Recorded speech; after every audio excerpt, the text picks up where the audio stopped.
Nos últimos anos, a gente passou por um processo, ou melhor, nas últimas décadas a gente passou por um processo estrutural de queda da taxa de juros, tá? A começar lá, ainda na década de 90. A presidente Dilma foi a primeira presidente que se comprometeu com taxa de juros mais baixa. Ela, presidente, se comprometeu com taxa de juros mais baixa. Pois bem, ela é a primeira presidente a terminar o seu mandato e entregar ao seu próximo, né, seu sucessor, seja ela mesma, seja um outro, uma taxa de juros mais alta do que recebeu. Então a gente conseguiu fazer o quê? A gente trancou um processo de queda estrutural da taxa de juros que a gente vinha verificando.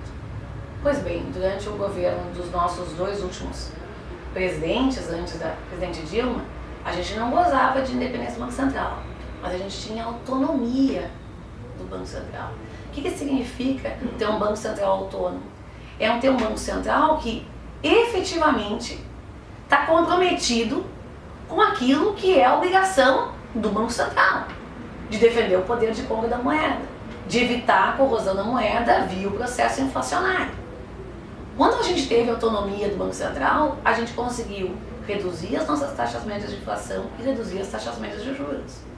Quando a gente submeteu o nosso Banco Central ao ciclo político, à bel vontade dos nossos governantes, a gente conseguiu aumentar a nossa taxa de inflação e carregar ela durante muito tempo no teto da meta, ou próximo do teto da meta, e a gente devolveu a taxa de juros a níveis mais elevados.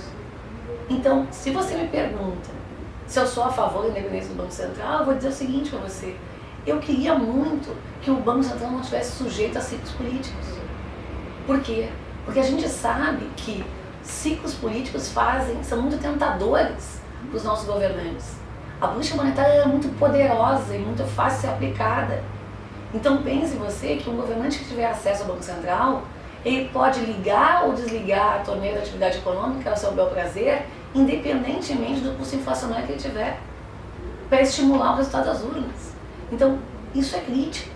Países que tiveram independência do Banco Central conseguiram, ao longo do tempo, ter taxas de juros mais baixas e níveis de inflação mais baixos também.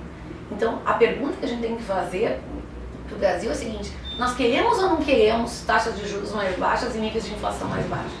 E é essa a resposta que a gente tem que levar.